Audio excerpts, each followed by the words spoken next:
In this video, let's see how you can download any YouTube video without having to install any third-party app on your computer or your smartphone. So, without further ado, let's get started.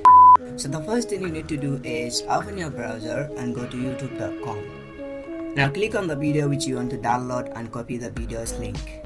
Now go ahead and open a new tab in your browser and type in saffron.net and hit enter. Once the site is loaded, just paste that copied link in this white text box.